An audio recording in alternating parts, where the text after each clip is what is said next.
Del padre Gabriel Calvo Sarraute, Verdades y mitos de la Iglesia Católica, la historia contra la mentira. Vamos a hacer una lectura del capítulo 5 a propósito del tema de la Iglesia y su relación con el nazismo. Del valiente Papa de la Paz al Papa de Hitler. Primero, consideraciones previas acerca de la naturaleza del nazismo. 1.1. Ingredientes básicos: nacionalismo y socialismo.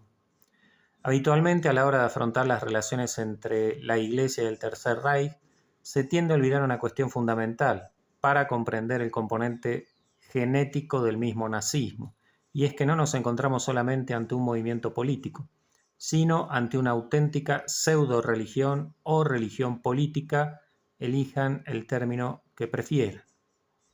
Tal vez fuera más exacto hablar de una ideología de la sangre y de la raza, de la nación que suplanta el puesto de la religión.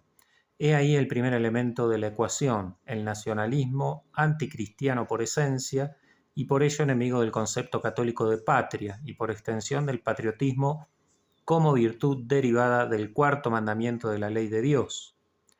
La elevación de la nación a la categoría de Dios, la divinización del concepto romántico de nación y por extensión del Estado, y que se da en Hegel, termina por crear una religión sustitutoria que invade politizando y por ende descristianizando todas las facetas del individuo, aún las más íntimas. Regiones antaño florecientes de fe católica, por efecto del nacionalismo estéril y disolvente, son ahora lugares completamente secularizados. En España, caso vasco y catalán sirven de referencia palmaria. Otro aspecto que debe tenerse en cuenta es el nacionalismo imperante en la Alemania derrotada de la Primera Guerra Mundial. El Tratado de Versalles, firmado en 1919, fue considerado como una tremenda humillación nacional por parte de los vencedores, y ha de reconocerse que así fue ideado principalmente por los franceses e ingleses, entre otros. Sus condiciones, consideradas por los germanos como ignominiosas, pues Alemania había resultado la gran perdedora de la guerra, alimentaban el nacionalismo ansioso de venganza. Para comprender la situación y no incurrir en los usuales anacronismos al analizar la década de 1930 con los ojos actuales, se ha de tener en cuenta el desprestigio que el término democracia tenía en la Alemania de aquellos momentos.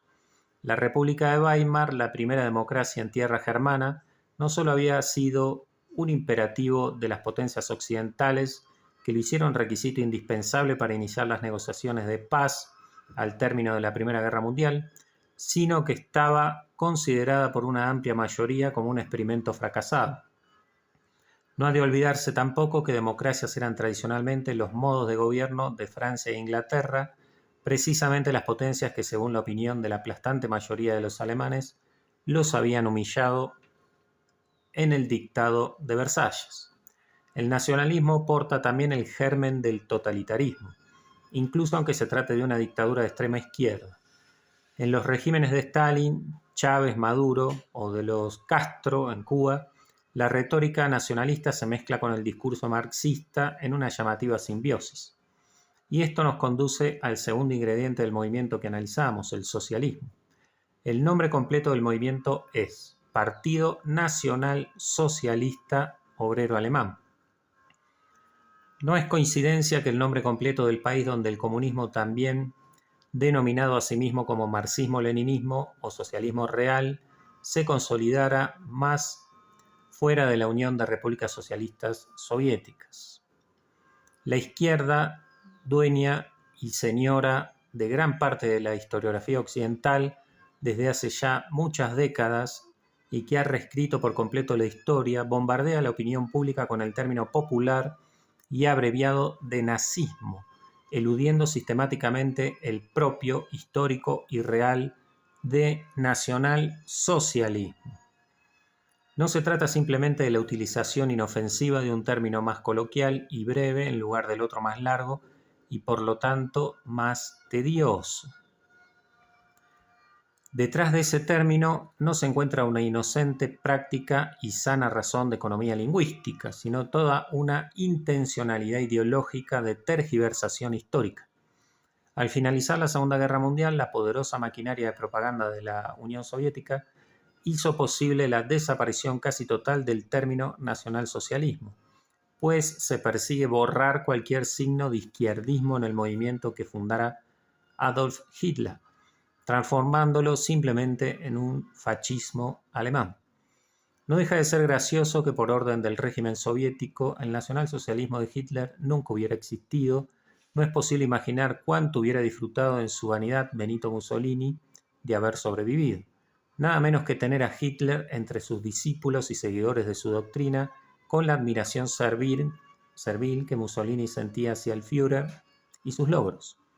La explicación a esta paradoja se encuentra en que no podía tolerarse en modo alguno que la palabra socialismo se difundiera unida al nazismo, que estaba siendo demonizado sistemáticamente, y así sigue hasta nuestros días, como síntesis de todos los males sin mezclas de bien alguno. Era conveniente de todo punto unificar a todos los enemigos del comunismo en uno solo para poder combatirlo mejor. De esa manera, cualquiera que se opusiera al sistema más totalitario y criminal de la historia de la humanidad, fuera de la ideología que fuera, sería tachado con el insulto de fascista, sin mediar más argumentos que pudieran rebatir sus afirmaciones, siendo condenado a modo de una especie de hereje social. No obstante, no cabe negar que el movimiento encabezado por el Führer se trata de un socialismo peculiar, antimarxista, nacionalista y racista, pero al fin y al cabo socialismo. Sus discursos a los obreros de Alemania durante las campañas electorales para hacer la revolución que aplastará el capital hubieran podido ser firmados sin problemas por el mismo Ernesto Che Guevara. Hasta el 30 de junio de 1934, fecha de su liquidación en la Noche de los Cuchillos Largos, el ala socialista del partido era realmente poderosa. Prueba de ello son los 3 millones de afiliados con los que contaba la organización paramilitar del Partido Nacional Socialista, las SA de Ernst Röhm. Esos camisas pardas eran conocidos como las secciones bistec, rojos por dentro a causa de su ideología izquierdista revolucionaria y marrones por fuera debido al color de las camisas pardas del partido. Los métodos nazis de propaganda y de demonización del adversario hasta su eliminación, primero moral y después física, también responden al modus operandi del más puro estilo marxista. Por otra parte, no es casualidad que el fundador del partido fascista, Mussolini, también proviniera de la izquierda revolucionaria. Habiendo militado en el Partido Socialista Italiano, de hecho, su nombre Benito le fue impuesto por su padre en honor del revolucionario mexicano Benito Juárez. Pero antes de seguir, un breve aviso. A medida que el lector avanza en la descripción de la laminación ideológica que el nazismo llevó a cabo en la sociedad alemana, resultará inevitable realizar una comparación donde se hallarán múltiples puntos de semejanza con la imposición ideológica que la izquierda política y mediática ha llevado a cabo en España desde la transición. El socialismo racista o nazi no se funda, como el marxista, en el valor económico, sino en el valor de la raza. El Estado clase del marxismo es sustituido por el Estado raza. La clave de la historia, su motor, no es la lucha de clases, como sostiene el marxismo, sino la lucha de razas, los conflictos entre la raza superior y las inferiores. El Estado nazi se estructura como una dictadura personalista que concentra todos los poderes, político, judicial, militar y económico, aunque existen dentro del mismo parcelas de poder subordinadas a Hitler, como las SS, la Gestapo o las Juventudes Hitlerianas. No obstante, este Estado no es el socialista marxista, es decir, un capitalismo de Estado, sino que en el Estado nacional socialista los bienes económicos no son propiedad del Estado, sino de la nación, la raza alemana, que el Estado utiliza para el bien de la raza aria. El Führer no es el representante del pueblo, sino la cabeza natural. Su poder soberano nace del ordenamiento vital que exige el pueblo para que se le conduzca a su esplendor. Otra idea característica, al igual que en el totalitarismo marxista, es la de la identificación del partido con el Estado. El partido nazi, el único legal, es el portador de la idea del Estado alemán y se encuentra inseparablemente unido con el Estado, hasta el punto de que el partido fagocita al Estado. El Estado está sometido al partido y el partido al Führer. Exactamente igual que en la Rusia comunista, cambian solo los nombres y los símbolos, pero la filosofía de fondo, el esqueleto ideológico, es idéntico, aunque el estalinismo fuera una dictadura aún más férrea que la de Hitler. El nacionalsocialismo se presenta como una fuerza para luchar contra el capitalismo explotador en una guerra revolucionaria que a nivel mundial se identifica con el judaísmo. El capitalismo judío domina y explota el mundo, por una parte con sus finanzas, la banca mundial, y por otra con los movimientos internacionales marxistas. Para los nazis, el marxismo internacionalista sería un movimiento auténticamente sionista, como lo es también el gran capital de Occidente con sus finanzas, sus multinacionales del comercio y de la propaganda. Por otro lado, tampoco ha de olvidarse que Marx, Lenin y Trotsky y otros muchos dirigentes soviéticos también eran judíos. Los enemigos de clase del comunismo, la nobleza o más bien los considerados ricos en general y el clero, en el nazismo son sustituidos por los enemigos raciales, los judíos. Para comprender la esencia del nacionalsocialismo, hemos de remontarnos primero a sus raíces. 1.2. Antecedentes religiosos del nazismo, el protestantismo. Para comprender el odio y posterior persecución del movimiento nacionalsocialista hacia la Iglesia Católica, antes hemos de conocer su germen en el luteranismo. La ruptura religiosa de la Revolución Luterana en el siglo XVI no era solamente la quiebra de un vínculo espiritual. Los príncipes alemanes que la apoyaron eran plenamente conscientes de que nada podía hacer más daño a aquella universitas cristiana que buscaba el emperador Carlos V que el cisma religioso. Era una jugada maestra. Por una parte, encontraba un enemigo fuera, lo que fortalecía el espíritu de unidad hacia el interior de un movimiento típicamente nacionalista, y afianzaba la oposición de los señores locales y de camino resolvía los problemas económicos de las oligarquías con la apropiación de los bienes de la Iglesia. La explicación habitual es que el emperador pasa de una postura inicial de tolerancia religiosa, en gran medida obligado por las circunstancias de la guerra contra los turcos y contra Francia, en la dieta de Worms, a una actitud de intransigencia en la dieta de Spira, cuando condena definitivamente el movimiento luterano. El hecho de que la mayoría de los historiadores plantee este asunto en términos de intransigencia o intolerancia religiosa es la mayor muestra de que los prejuicios han creado las coordenadas para explicar los hechos. Resulta difícil imaginar nada más intolerante que el principio de origen protestante y no católico, cuius regio eius religio, según el cual el Señor tiene el derecho de imponer sus creencias a toda la población. Nos encontramos ante un principio político patentado y exportado por el luteranismo. No hay que llevarse a engaño, pues los beneficiados por él no eran otros que los nobles que apoyaban a Lutero y pensaban sacar tajada. Los ejemplos que quieren hacer de ese principio particular protestante una constante histórica universal desconocen la realidad por completo.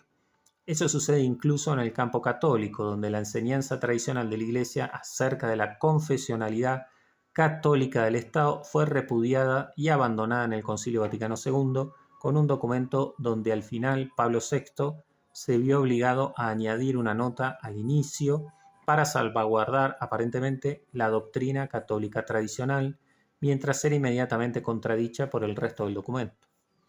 En el Imperio Romano, los dioses propios de los pueblos conquistados no eran perseguidos, sino simplemente sumados a los ya poseídos por los romanos. Cuando el Imperio Romano se convierte oficialmente al cristianismo con Teodosio en el 380, con el Edicto de Tesalónica, y no en el 313 con Constantino, como repiten los ignorantes, el porcentaje de católicos ya era mayoritario. En la España visigótica, cuando el hijo de Leovigildo, el rey Recaredo, se convierte a la fe católica en el Tercer Concilio de Toledo, 589, sus súbditos no es que se convirtieran al catolicismo con él acto seguido, es que la inmensa mayoría de la población de España, los hispanorromanos, Ya llevaban siglos siendo católicos, solamente la élite dirigente de los invasores godos seguía creyendo en la herejía arriana. Luego estamos ante dos principios absolutamente contrapuestos. Mientras que en el protestantismo se produce una instrumentalización de la religión por parte del poder político, la religión del rey ha de ser la del pueblo. En el catolicismo hay un reconocimiento del poder político de la verdad religiosa confesada mayoritariamente por la población. La religión del pueblo ha de ser la del rey. Lo que conduce al poder político a ponerse al servicio de la religión verdadera, como se analizó en los capítulos correspondientes a la cristiandad medieval, la Inquisición y la obra de España en América. La leyenda negra procede siempre olvidando una parte de la verdad o desenfocando los contextos de tal forma que solo una parte de ella quede a la vista. Pero volvamos a la Alemania de Lutero, donde cada vez se discutía con mayor encono el muy delicado tema de las propiedades de la Iglesia. Pongamos un ejemplo. Si el cura de una parroquia de la Baja Sajonia se hace luterano, ¿puede seguir rezando y usando esa misma iglesia y sus propiedades que a la sazón son de la Iglesia Católica, Apostólica y Romana? ¿Quién recibirá sus rentas? ¿Acaso el clero protestante que se niega a obedecer al Papa debe abandonar la iglesia susodicha dejándola en manos de sus respectivos propietarios, que son los católicos, y habilitar con sus propios recursos lugares de culto y medios de subsistencia? Si la revolución luterana hubiera demandado de sus seguidores semejante esfuerzo material, hubiera triunfado. El mismo Lutero convirtió su antiguo convento agustino de Erfurt en su palacete particular y allí vivió y crió a sus hijos, siendo un regalo del príncipe elector de Sajonia, que bien pudo mostrarse generoso con el hereje dándole lo que legítimamente no era suyo. Cuando Carlos V condena la revolución luterana, está condenando el derecho de los príncipes protestantes a imponer su criterio a quienes querían seguir siendo católicos, y está también prohibiendo el derecho a apropiarse de los bienes eclesiásticos, y llegados a este punto es donde se produce la ruptura definitiva. No es para nada banal la indicación de San Ignacio de Loyola acerca de que el demonio primero tienta a codicia de riquezas y después a vano honor de mundo, y por último a crecida soberbia. Realmente parece una radiografía del alma del protestantismo y sus distintas derivaciones filosóficas y políticas. Las ventajas económicas que el luteranismo ofrece a las oligarquías locales son evidentes y los señores territoriales se disponen rápidamente a disfrutar de ellas. En la Inglaterra anglicana de Enrique VIII ocurrió exactamente lo mismo. Sin embargo, ni entonces ni ahora ha podido presentarse el expolio a los ojos de la opinión pública con su verdadero ropaje, pues requiere una cobertura ideológica o espiritualista que lo justifique. Cuando Felipe IV de Francia, llamado el Hermoso, 1268-1314, decidió apropiarse los bienes de la poderosa Orden del Temple, tuvo que fabricar una leyenda de herejías e infamias sin número que todavía perdura para justificar el robo. Lo mismo ocurrió con la desamortización de bienes eclesiásticos obrada por los gobiernos liberales de la España del siglo XIX, como ya vimos. Así también el régimen nacional socialista pudo apropiarse las propiedades de los judíos con el argumento de que estos constituían un cáncer político y social para la nación alemana. Mientras tanto, los debates religiosos son continuos. La libertad religiosa del luteranismo nunca fue nada más que un sintagma afortunado. El uso de la palabra libertad, término totémico, siempre lo es en cualquier clase de contexto conflictivo. En este caso, concretamente, sirvió para justificar que la Iglesia de Roma y sus sacerdotes eran innecesarios y además gravosos, amén de inmorales y corruptos. Al final, cada comunidad protestante creó una nueva iglesia con su catecismo, liturgia, dogma y Biblia nuevos. Pero entre los protestantes dejó pronto de existir la libertad de interpretar la Sagrada Escritura, pues en cada caso Lutero, Zwinglio, Calvino y otros tantos decidieron lo que su gente debía creer o no y prohibieron más severamente todavía que la Iglesia Católica cualquier otro punto de vista. Cuando el 25 de septiembre de 1555 se firma la Paz de Habsburgo, Uno de los principales caballos de batalla de la negociación es, naturalmente, el de las propiedades de la Iglesia. El imperio de Carlos V queda dividido en dos partes, una luterana y otra católica. Se acepta que cada príncipe pueda decidir cuál de estas confesiones se ha de seguir según el principio quis regio eius religio.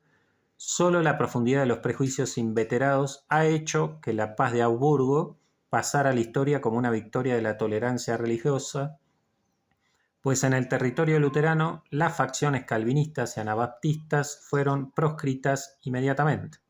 Aquel que no acatara la decisión del Señor debía abandonar el territorio. Del lado católico, tras enconadísimas discusiones, consiguió que el tratado recogiera el llamado reservado eclesiástico en un intento de salvar lo que se pudiera de los bienes de la Iglesia. Según este reservado, si un príncipe católico se pasaba al protestantismo, no podía apropiarse de los bienes eclesiásticos de su territorio, dejándolos como herencia a sus descendientes. Este tratado se acepta como hecho consumado. En el tratado se aceptan como hecho consumado las confiscaciones de las propiedades eclesiásticas anteriores a 1552, pero se especifica que deben ser restituidas las llevadas a cabo con posterioridad a esa fecha. En ningún momento se usa la palabra confiscación ni término alguno sinónimo, porque los protestantes llamaban secularización al apoderamiento de los bienes de la Iglesia y rechazaron que pudiera usarse cualquier término más acorde con la realidad. El reservado fue rechazado por muchos señores territoriales y no alcanzó la aprobación de la Dieta. Finalmente terminó convirtiéndose a los pocos años en una de las causas principales de la Guerra de los 30 años. Evidentemente, las propiedades secularizadas, o dicho de forma llana, robadas, con posterioridad a 1552, jamás fueron devueltas. Las guerras de religión que desangraron Europa fueron causadas por el fanatismo luterano y calvinista, sustancialmente violento desde los orígenes. Las consecuencias de la voladura del proyecto imperial católico contra el imperio de la Media Luna que tenía Carlos V no fueron precisamente buenas para los territorios alemanes, ni tampoco para los príncipes que la procuraron. En 1618 estalló la Guerra de los 30 años. El casus belli que la comenzó fue el nombramiento de un católico, Fernando II, como emperador del Sacro Imperio y rey de Bohemia. Este nombramiento no fue aceptado por luteranos y calvinistas que buscaron apoyo en los protestantes holandeses y suecos, desatando así un conflicto internacional que dejó a Alemania postrada para 2 siglos.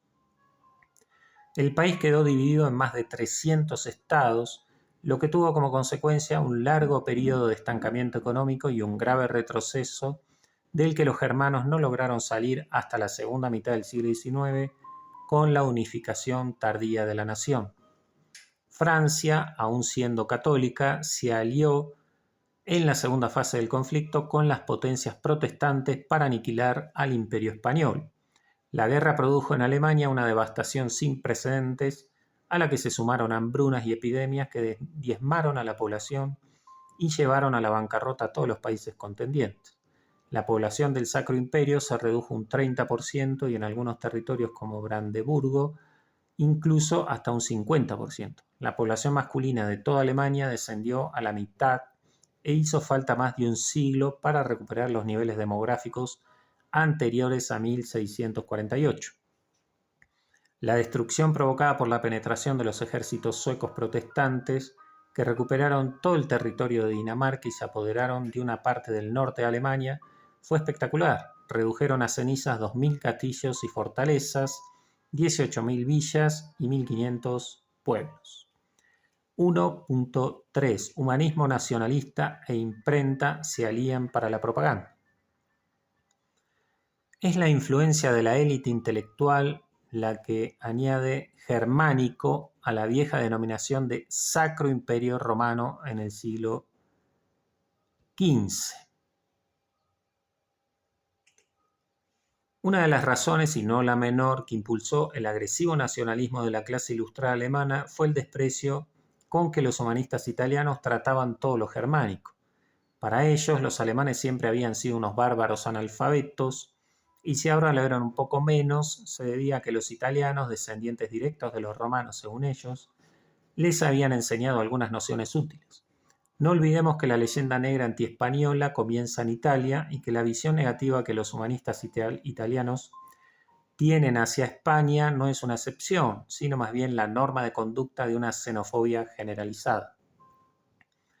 Profundizar en los sótanos de esta realidad escapa al propósito de este libro y nos llevaría demasiado lejos. Nos limitaremos aquí a señalar aquello que más directamente afecta a nuestro asunto.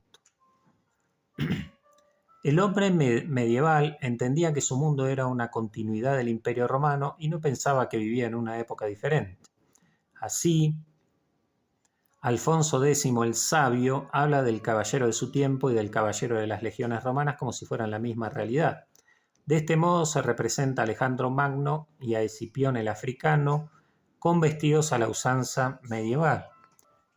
Esto demuestra, en primer lugar, que nuestro mundo no tuvo nunca la noción de que había habido ninguna clase de cataclismo a finales del siglo V, cuando se supone que cae el orden imperial romano. Esta idea del paso del tiempo puede parecernos hoy equivocada, pues es perfectamente comprensible. A un año sigue otro y salvo que se haya producido una mudanza radical en el gobierno y los modos de vida, el ser humano se ve a sí mismo viviendo más o menos de la misma manera que el año anterior. En cambio, el humanista italiano, cuyo punto de vista es supuestamente histórico, inventa la idea de la bárbara Edad Media, la cual vendría a ser un agujero negro de la civilización y la cultura que duraría la friolera de 10 siglos. Esta noción negativa de la etapa más larga de la historia de Europa no existe antes de los humanistas italianos, que la crean precisamente para esparcir una idea distinta de la historia de la civilización occidental, la cual les convertiría a ellos en la cumbre de la evolución histórica y en los protagonistas máximos del devenir europeo. El humanista italiano cree que él es el continuador de Roma, de sus linajes y de su realidad, y vive en un imperio romano imaginario en el que los italianos en general son los romanos redivivos y los demás pueblos unos bárbaros ignorantes y además desagradecidos. Esto indica que pudieron saber bastante acerca de Roma, pero no entendieron lo fundamental, no atravesaron la mera superficie. No todos los pueblos reaccionaron igual al desprecio del humanismo italiano, mientras que los españoles van a la abierta admiración al menosprecio alegre, habiendo muy pocos ejemplos de auténtica irritación. Los alemanes respondieron con ira, con más desprecio aún y con una rabia que finalmente no hubo modo de contener. El tono agresivo del humanismo alemán se debe a la actitud autodefensiva de su pasado, por lo que los nacionalistas alemanes se dedicaron a reconstruir con empeño una historia gloriosa. Se cantaron las glorias y las virtudes de los antiguos germanos, y Arminio, que había vencido a las legiones del emperador Augusto en Teutoburgo, se convirtió en el prototipo del héroe alemán.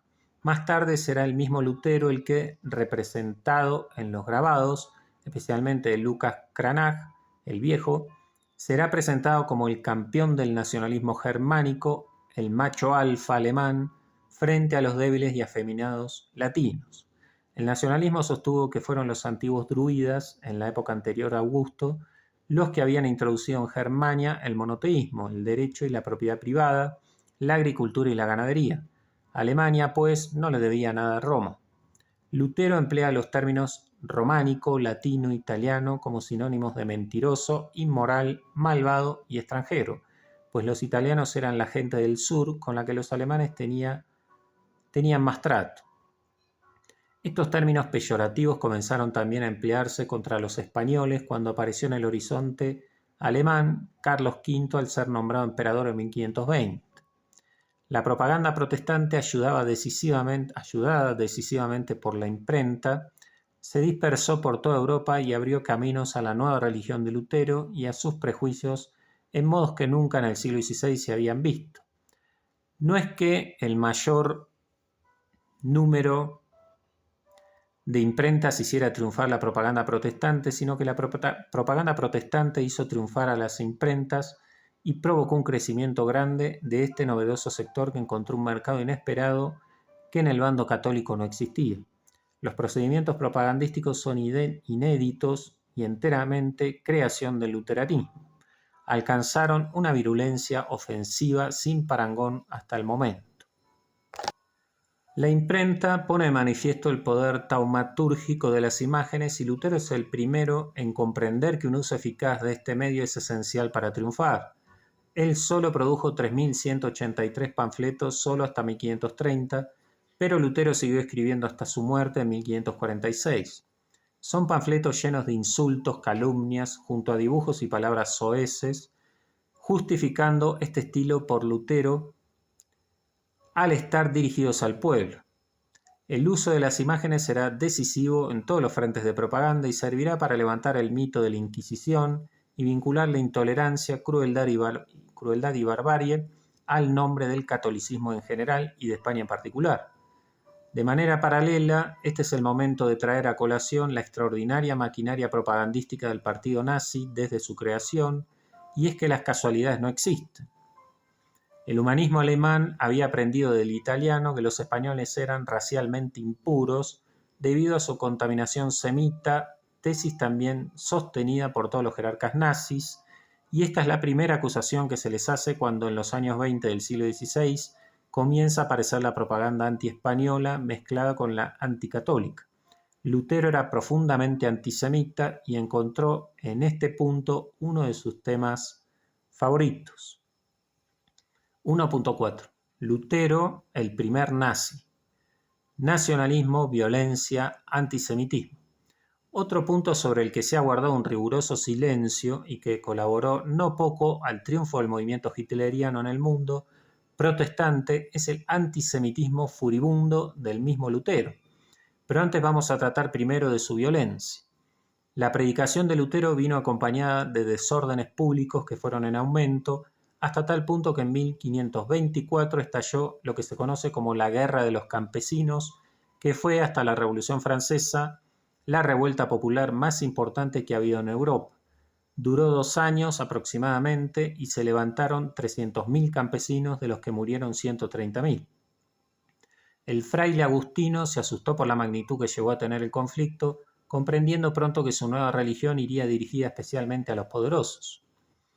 Por lo tanto, se puso sin titubeo del lado de los príncipes alemanes, que aplastaron la revuelta a sangre y fuego, mientras a su lado se encontraba Lutero predicando la eterna condenación para todos los hambrientos campesinos rebeldes.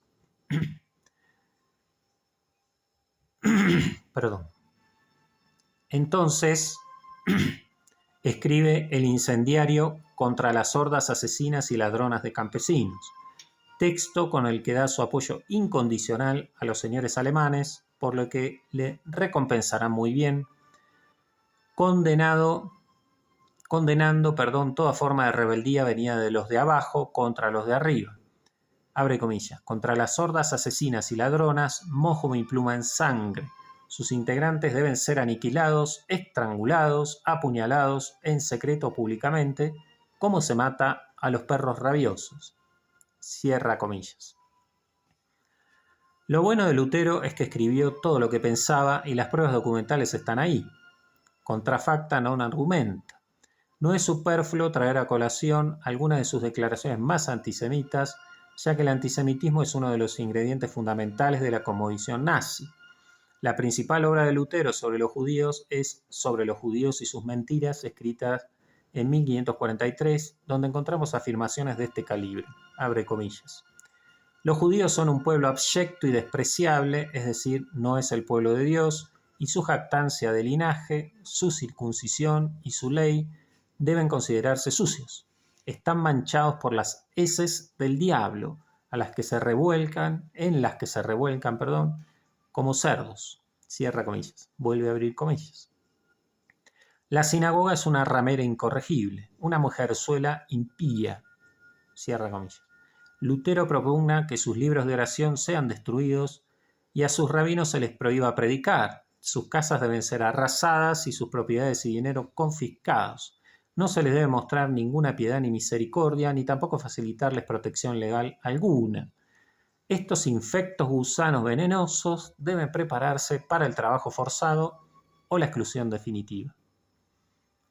En esta obra, Lutero llega a preconizar su asesinato cuando escribe, abre comillas, seremos culpables de no destruirlos, cierra comillas. Siguen las perlas del heresiarca germano tan admirado e invocado hoy por muchos católicos progresistas, vuelve a abrir comillas. Yo le sacaría la lengua de la garganta, su aliento apesta al oro de los infieles, porque no hay gente sobre la tierra que haya sido o será más avara que ellos, malditos usureros. Después del diablo no hay nada más agrio, más ponzoñoso, más vehemente y enemigo que un judío. Para ellos robar y asaltar a un infiel, como lo hacen con sus préstamos, es un servicio divino. Cierra comillas. Cualquiera que lea alguna de las páginas que escribió comprueba el gusto de Lutero por profetizar al estilo del Antiguo Testamento. Con el tiempo se convenció a sí mismo de que todo cuanto había existido antes que él preparaba y anunciaba su mesiánica llegada. Y es que al leerle no cabe duda de que se consideraba a sí mismo como un Mesías. Pero sigamos. Abre comillas. ¿Qué debemos hacer nosotros, los cristianos, con los judíos, esa gente rechazada y condenada? Dado que viven con nosotros, no debemos soportar su comportamiento, ya que conocemos sus mentiras, sus calumnias y sus blasfemias. Debemos primeramente prender fuego a las sinagogas y escuelas, sepultar y cubrir con basura todo aquello a lo que no prendamos fuego para que ningún hombre vuelva a ver de ellos piedra o ceniza. Cierra comillas. Abro un pequeño paréntesis.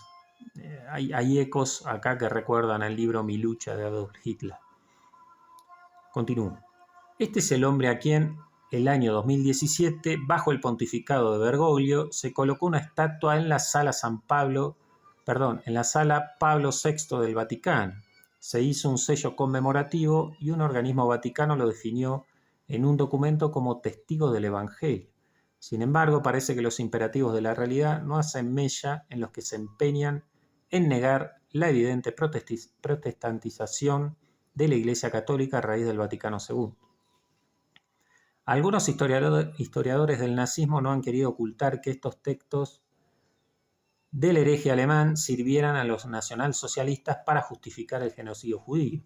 El historiador británico Paul Johnson, Robert Mitchell y otros consideran que el origen del antisemitismo germánico que condujo a aquella tragedia se encuentra en Lutero. El filósofo alemán Karl Jaspers sostuvo que en Lutero se encuentra ya el programa nazi reunido, y es que resulta innegable que los teóricos del nazismo se apoyaron en las ideas luteranas. La recomendación de Lutero de una áspera misericordia, simple eufemismo de intolerancia absoluta para con el judío, allanó el camino de los nazis siglos atrás.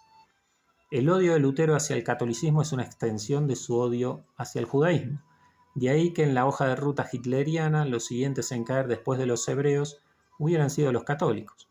4 siglos después, el Partido Nacional Socialista hizo reimprimir sobre los judíos y sus mentiras durante los congresos de Nuremberg. En dicha ciudad se presentó la primera edición a cargo de Julius Streicher, general de la SS y editor del periódico nazi Der Stürmer, que describió la obra como el tratado más radicalmente antijudío que jamás haya sido publicado. En los juicios de Nuremberg se defendió a sí mismo con el argumento de que las publicaciones antisemitas habían existido en Alemania desde siempre, y que si Lutero estuviera vivo también se sentaría en el banquillo de los acusados. No le falta razón. La noche del 9 al 10 de noviembre de 1938, el Partido Nacional Socialista, por medio de las SS y las Juventudes Hitlerianas, llevó a cabo un linchamiento masivo de judíos que ha pasado a la historia con el nombre de la Noche de los Cristales Rotos. La práctica totalidad de las sinagogas alemanas fueron atacadas y destruidas. Asimismo, los domicilios particulares, las escuelas y otro tanto ocurrió con los cementerios, empresas y comercios hebreos por todo el país germano. Los dirigentes nazis eligieron ese día, 10 de noviembre, precisamente por ser el aniversario del nacimiento de Lutero. De este modo, puede comprenderse cómo el furioso antisemitismo luterano sirvió de caldo de cultivo remoto pero decisivo al nazismo. En ninguna nación católica hubiera sido posible la existencia de un movimiento político antijudío más que en la Alemania fuertemente protestantizada. En fecha tan temprana como 1937, la historiadora judía de origen austríaco Lucy Varga advirtió de la relación que existía entre ciertas ideas de Lutero, el mundo nazi y el adoctrinamiento de la juventud que en uno y otro caso se habían realizado, y de los peligros que esto entrañaba. Hannah Arendt sostiene la misma tesis en la que es probablemente su mejor obra de filosofía moral política. El vínculo entre protestantismo y nacionalismo ha existido desde el inicio, de manera que ser católico en Inglaterra, Alemania o Holanda ha sido extremadamente difícil, suponiendo un continuo nadar contra la corriente en todos los ámbitos debido a la acusación de traición al país.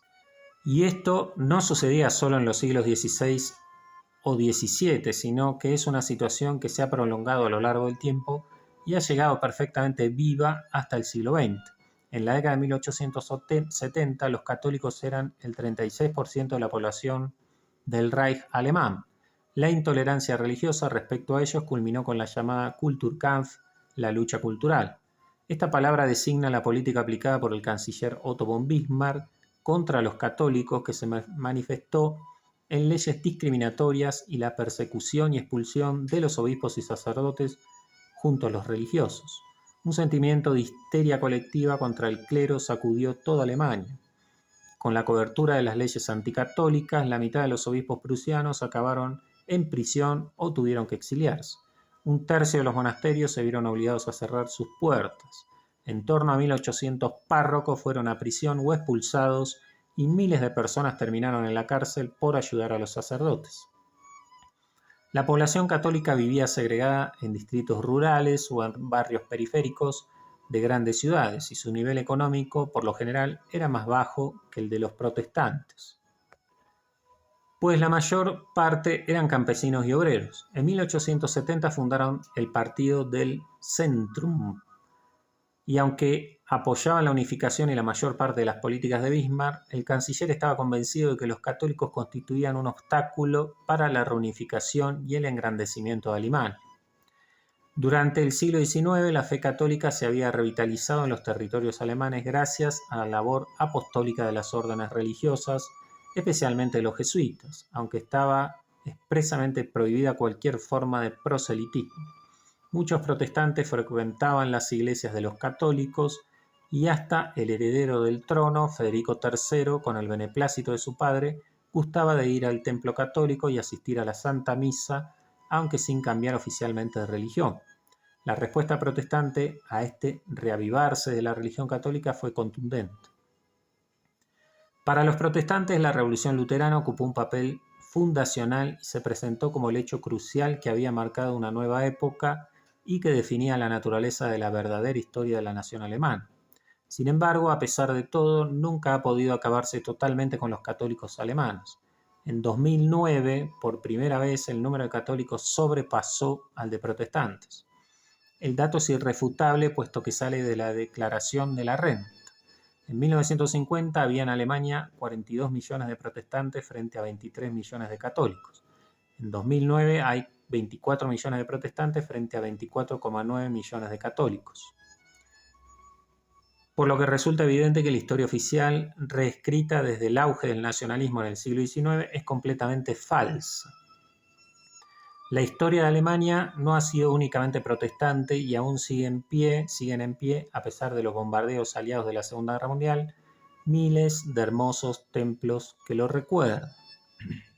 Otra cosa muy distinta es el estado de la Iglesia Católica en Alemania, que a raíz del Vaticano II apretó el acelerador para su protestantización masiva. Hoy tanto los católicos como los protestantes son irrelevantes en la nación, los fieles siguen aportando el denominado impuesto religioso, siendo con Estados Unidos las dos iglesias más ricas del mundo. Sin embargo, sus parroquias, seminarios, conventos se encuentran vacíos o cerrándose en cascada. Los sacerdotes, muy envejecidos, decrecen numéricamente sin cesar y sin vocaciones que puedan relevarles, y exactamente lo mismo ocurre con las religiosas.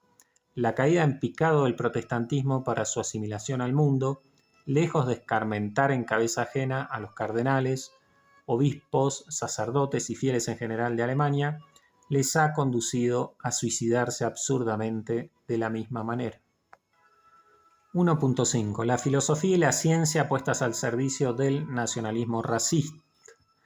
De Hegel, el filósofo alemán antisemita del siglo XIX, que postula el Estado absoluto, es decir, su divinización, partirán dos corrientes opuestas entre sí pero paralelas. El idealismo de izquierdas representado por Feuerbach y posteriormente por Karl Marx, netamente anticristiano, y el idealismo de derechas encabezado por Nietzsche, uno de los componentes ideológicos del nazismo, ciertamente no menos anticristiano que los anteriores. Luego ya tenemos delineadas las dos ramas del árbol genealógico del socialismo: el socialismo de izquierdas o internacionalista y el socialismo de derechas o nacionalista. El núcleo ideológico del socialismo internacionalista o marxista es el materialismo dialéctico, es decir, la lucha de clases como motor de la historia. En el nazismo, la lucha de clases como motor de la historia será sustituida por la lucha de razas, donde las razas superiores deben someter o liquidar a las inferiores, al igual que el marxismo somete o liquida a los que considera enemigos de clase. Dentro de esa diferenciación racial, el nazismo sostiene la superioridad de la raza blanca y dentro de ella la superioridad le corresponde a la nórdico, germana o aria. El mismo Adolf Hitler lo expresa de esta manera en el Mein Kampf, donde se delinea la herencia del pensamiento anticristiano de Nietzsche sobre lo que denominará como moral de esclavos, refiriéndose al cristianismo, y que él contrapone al superhombre. El Estado no es más que un instrumento, un medio de conservación de la pureza de la raza para fomentar su poderío y sus manifestaciones culturales. De acuerdo con la eterna voluntad que domina el universo, hay que exigir la victoria del mejor y del más fuerte y la subordinación o eliminación del peor y del más débil. Cierra comillas. La superioridad de la raza aria destinaba al Estado alemán a dominar el mundo. De este modo, la exaltación de la pureza racial aria se extrema hasta elevarla a la suprema norma de todos los valores. Se la diviniza así en un culto idolátrico. También hay ecos acá, agrego yo, de las teorías desquiciadas de este científico inglés del evolucionismo.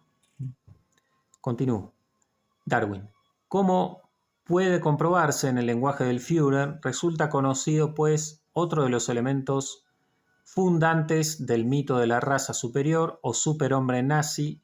Lo encontramos en el origen de las especies de Darwin. Me adelanté. El evolucionismo unido a la selección natural, que solo permite la supervivencia de las especies más fuertes o mejor adaptadas al medio, es decir, de las especies o razas superiores. Este ingrediente del nazismo, denominado darwinismo social, es aún más silenciado que el anterior del socialismo. El progresismo no puede consentir que el evolucionismo cientificista, que defiende y es presentado a la opinión pública como la punta de lanza contra los dogmas de la religión católica, empezando por el dogma de un Dios creador, pueda ser manchado por esta desviación heterodoxa del racismo socialista nazi. Otro paréntesis, no hubo gente más racista que los británicos de la segunda mitad del siglo XIX, de todo el siglo XIX, pero especialmente de la segunda mitad, y toda esa expansión imperialista que llevaron a cabo, especialmente en África. Continuamos. Sin embargo, en Auschwitz, el tristemente famoso oficial de la SS Joseph Mengele, doctor en medicina y antropología por la Universidad de Múnich, apodado el Ángel de la Muerte, quien realizó los experimentos más aberrantes y sádicos que puedan llegar a imaginarse con seres humanos. Otro paréntesis, también habría que hablar aquí de ese científico japonés que reprodujo más o menos lo que hizo Mengele, pero yo creo que lo llevó todavía a un nivel de más sadismo. No tenía en su mente tanto el pensamiento nazi de Hitler, sino más bien el de Charles Darwin. Si el nazismo se fundamentara únicamente en el odio, la mentira y la violencia, como la izquierda insiste en presentarlo, resulta curioso que el país más culto de Europa, Alemania, pudiera sucumbir de manera tan mayoritaria al nazismo. A comienzos de 1943, Mengele solicita el traslado para servir en los campos de concentración y de esa manera tener oportunidad de realizar sus investigaciones genéticas con seres humanos, especialmente con embarazadas y niños. Sus investigaciones, entre comillas pondría yo, especialmente con gemelos, estaban destinadas a demostrar la supremacía de la herencia genética sobre el entorno y reforzar de esta manera la premisa del nazismo de la superioridad de la raza aria. Al lado del horno crematorio instaló su laboratorio, donde les administró drogas, les inoculó enfermedades, amputó miembros innecesariamente a las víctimas con las que experimentaba, posteriormente diseccionaba los cadáveres para continuar sus investigaciones. Mengele formaba parte del equipo de médicos que se encargaba de seleccionar a los miles de prisioneros que debían morir en los campos de concentración de Auschwitz, Birkenau. Estos campos habían sido ideados para alojar a trabajadores esclavos, sin embargo, después de la solución final de Hitler, fueron destinados a simples mataderos de seres humanos, lo cual nos ofrece el resultado final de la ecuación formulada al inicio.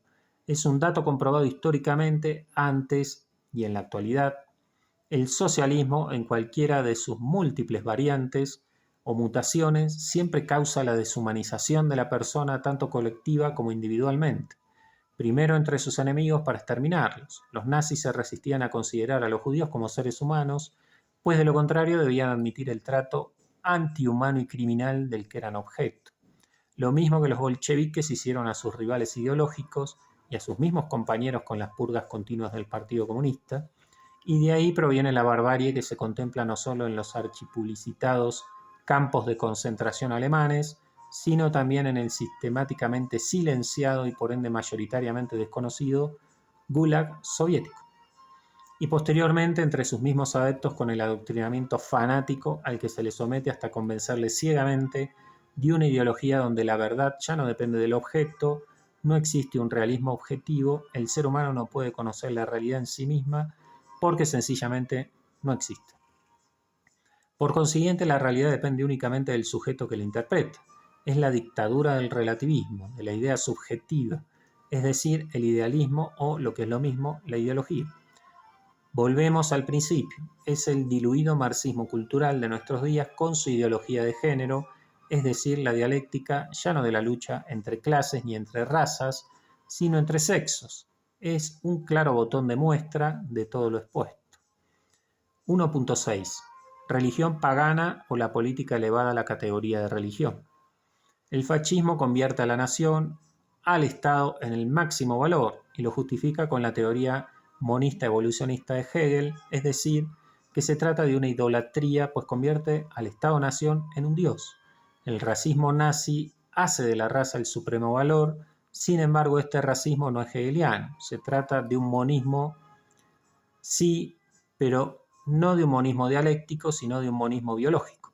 El teórico de este racismo, Alfred Rosenberg, en su obra El mito del siglo XX, Fundamentos del nacionalsocialismo, que se convirtió en el libro capital para adoctrinar en la cosmovisión nacionalsocialista, sostiene que, abre comillas, todo dualismo entre ideal y real, entre materia y espíritu, entre creador y criatura, tiende a desaparecer. La existencia emerge de su concreción exclusivamente como una realidad biológica racial. Cierra comillas. Dicho con otras palabras, más sencillas, se trata de un materialismo biológico. Solo es real lo que se puede abarcar, estudiar con los sentidos, solo existe lo material. No obstante, estas ideas no surgen con el nacionalsocialismo. Ya corrían entre las clases intelectuales y aristocráticas de Alemania antes de la creación del Partido Nacional Socialista en 1919 y de que Hitler asumiera su jefatura en 1921. Posteriormente invadieron a las clases populares merced a las circunstancias políticas favorables creadas por el desastroso fin de la Primera Guerra Mundial. A la hora de Rosenberg le preceden y preparan el camino Gobineau, 1882, con su ensayo sobre la desigualdad de las razas humanas, y H.S. Chamberlain, 1927, con sus fundamentos del siglo XIX. Ya el filósofo kantiano Fichte había escrito en sus discursos a la nación alemana, abre comillas, en los alemanes está el germen de la perfección humana y de la esperanza de todo progreso. Cierra comillas. Al margen de los intentos de restablecer un culto germano precristiano en las escuelas, es de suma importancia recalcar que el nacionalsocialismo consideraba el cristianismo como una rama enemiga del Estado nazi. Muy significativas son al respecto algunas de las anotaciones del ministro de propaganda de Hitler, Joseph Goebbels, en su diario El nacionalsocialismo es una religión y ha de convertirse en la religión oficial de todos los alemanes. Se trata de un genio religioso nuevo que rompe las viejas fórmulas y ritos creando otros nuevos. Mi partido es mi evangelio y mi iglesia. Estas anotaciones son del 23 del 7 de 1926. Después del ascenso al poder del movimiento hitleriano en enero de 1933, Goebbels concreta aún más, abre comillas, duro contra las iglesias, nosotros mismos nos convertiremos en la única iglesia. Y comenzada ya la Segunda Guerra Mundial, Hitler sabe que no puede eludir la lucha entre el Estado y la Iglesia. Cierra comillas, 28 del 12 del 39. Estas declaraciones no se tratan de lucubraciones delirantes del jefe de la propaganda nacional socialista. La lucha contra la Iglesia Católica no provenía tan solo de un puñado de fanáticos anticristianos dentro del partido. Martin Bormann, jefe de la Cancillería del partido, secretario de Hitler y uno de los hombres de su máxima confianza, da órdenes al respecto. Abre comillas. El nacionalsocialismo y la concepción cristiana son incompatibles. No hace falta señalarlo, agrego yo. El nacionalsocialismo y la concepción cristiana son incompatibles. Por lo que se desprende que hemos de rechazar toda promoción y fortalecimiento de la Iglesia. El pueblo ha de ser sustraído cada vez más a la influencia de las parroquias y sus órganos, los sacerdotes. Por supuesto que la Iglesia tratará de impedir esta pérdida de poder real, pero no debemos...